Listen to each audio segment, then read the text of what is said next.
Good morning, this is Martin at Willow Pharmacy, and today I'm going to talk about our quality assurance program.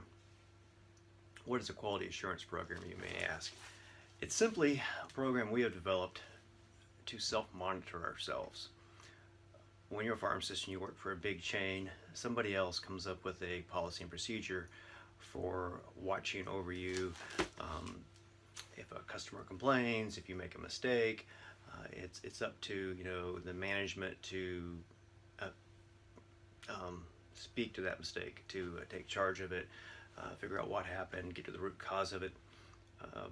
But when you're an independent pharmacist, really you have no boss, and you have to ask yourself the question: how am I going to regulate myself?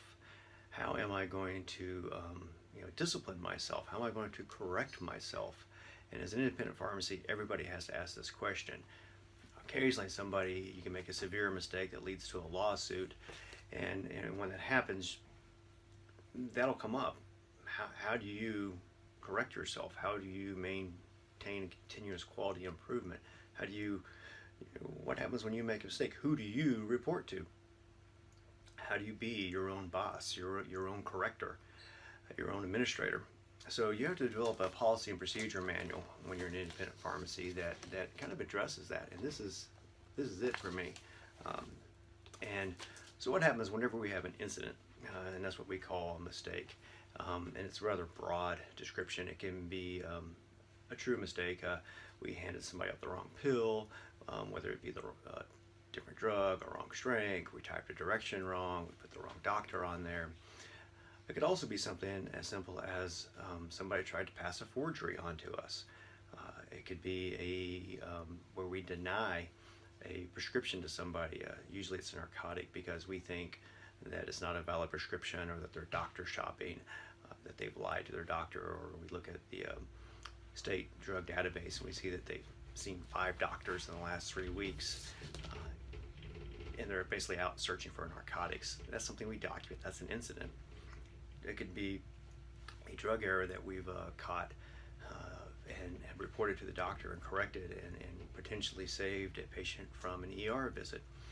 So these incidences we track and put into a format, create a report, and then we chart them. If it's a mistake that we've made, we look at the root cause of that mistake. What was the nature of the mistake? Was it a transcription error?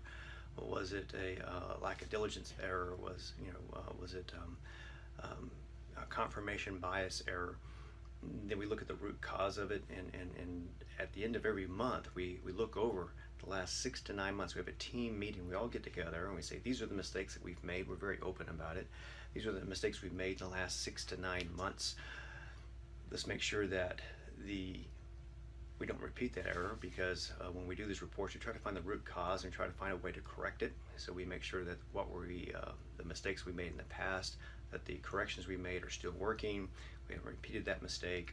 If we can find relevant training to talk about to help prevent future errors, we'll review those.